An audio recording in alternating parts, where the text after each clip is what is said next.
বহু দিনৰ আগৰ কথা দুখন ডাঙৰ ডাঙৰ জংঘল আছিল আৰু সেই জংঘল দুখনত বিভিন্ন প্ৰকাৰৰ জীৱ জন্তুৱে বৰ আনন্দৰে দিন অতিবাহিত কৰি আছিল।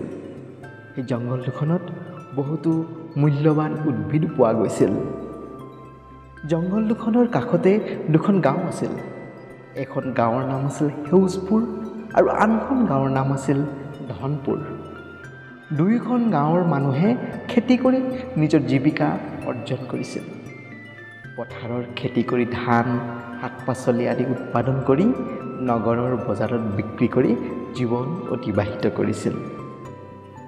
এনেদৰে দিনবোৰ পাৰ হৈ থকাৰ সময়তে ধনপুৰ গাঁৱৰ দুজনমান ডেকাই বেলেগ ধৰণে চিন্তা চৰ্চা আৰম্ভ কৰিলে। সিহঁতে গাঁৱৰ কাষতে থকা জংঘলখনলৈ গৈ তাত থকা গছ কাটি তাৰ পৰা লাভ কৰা কাঠ আৰু খৰি বজাৰত বিক্ৰী কৰিবলৈ ধৰিলে। এই কাম কৰি সিহঁতে কম দিনৰ ভিতৰতে ধনী হৈ উঠিল। তাকে দেখি গাঁওখনৰ আন আন লোকসকলেও একে কামকে কৰিবলৈ ধৰিলে। এনেদৰে খুব কম দিনৰ ভিতৰতে ধনপুৰ গাঁৱৰ বাসিন্দাসকল ধনী হৈ উঠিল। এইফালে সেউজপুৰ গাঁৱৰ বাসিন্দাসকলে ধনপুৰ গাঁৱৰ লোকসকলে কাঠ আৰু খৰি বিক্ৰী কৰি ধন ঘটাৰ কথা জানিব পাৰিলে। কিন্তু তেওঁলোকে ধনৰ বাবে জংঘলৰ গছ কটাৰ কাম নকৰিলে। আগৰ দৰেই কৃষিকাৰ্য কৰিয়েই তেওঁলোকে জীৱন অতিবাহিত কৰিবলৈ ধৰিলে। সেউজপুৰ গাঁওখন আগৰ দৰেই থাকি যোৱাৰ বিপৰীতে ধনপুৰ গাঁওখন সম্পূৰ্ণ সলনি হৈ গ'ল। ডাঙৰ ডাঙৰ পকী ঘৰেৰে ধনপুৰ গাঁওখন ভৰি পৰিল। গাড়ী মটৰেৰে ধনপুৰ গাঁৱৰ বাট পথ ভৰি থাকিবলৈ ল'লে। এইদৰে বছৰৰ পিছত বছৰ বাগৰিল। সময় বাগৰাৰ লগে লগে কিন্তু ধনপুৰ গাঁওখনলৈ পৰিৱৰ্তন আহিল। ধনপুৰ গাঁৱৰ ওচৰত থকা জংঘলখনত এতিয়া গছ গছনি প্ৰায় নোহোৱাই হ'ল। ধনপুৰৰ বাসিন্দাসকলে জংঘলত কাঠ আৰু খৰি নোপোৱা হ'ল। কৃষিকাৰ্য কৰিবলৈ এৰি দিয়া গাঁওখনৰ লোকসকলৰ এতিয়া ধনৰ অভাৱ ঘটিবলৈ ধৰিলে।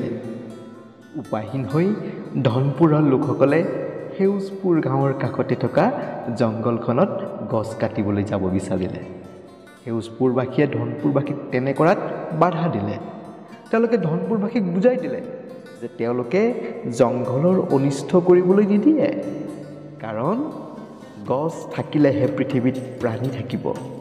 গছে আমাক অক্সিজেন দিয়ে, বৰষুণ হোৱাত সহায় কৰে, গৰমৰ প্ৰকোপৰ পৰাই এই ধৰাখনক শীতল কৰি ৰাখে গছ গছনিয়ে। গছৰ পৰা আমি খাদ্য পাওঁ, ঘৰৰ আচবাবৰ বাবে কাঠ পাওঁ, জুই জ্বলাবলৈ খৰি পাওঁ। সেয়েহে প্ৰয়োজনত এডাল গছ কাটিলেও দুডাল গছ ৰুব লাগে। সেউজপুৰবাসীৰ এই কথাবোৰ শুনি ধনপুৰবাসী বেজাৰ মনেৰে নিজ গাঁৱলৈ ঘূৰি আহিল। ধনপুৰবাসীৰ অৱস্থা এতিয়া তথৈবচ হ'ল। জংঘলৰ বাঘে আহি দিন দুপৰতে ঘৰৰ গৰু ছাগলী মাৰি নিবলৈ ধৰিলে। খাদ্য বিচাৰি বনৰীয়া হাতীয়ে আহি গাঁওখনৰ ঘৰ দুৱাৰ ভাঙিবলৈ ধৰিলে।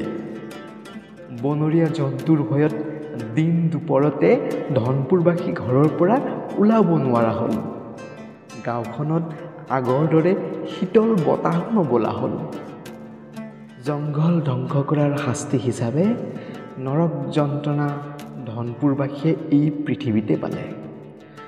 নিজৰ ভুল বুজিব পাৰি ধনপুৰবাসীয়ে হুমুনিয়াহ কাঢ়িবলৈ ধৰিলে। পিছে তেতিয়ালৈকে বহুত দেৰি হৈ গ'ল। প্ৰকৃতিক ধ্বংস কৰাৰ ফলত ধনপুৰ গাঁওখন যেন এখন অভিশপ্ত গাঁৱত পৰিণত হ'ল।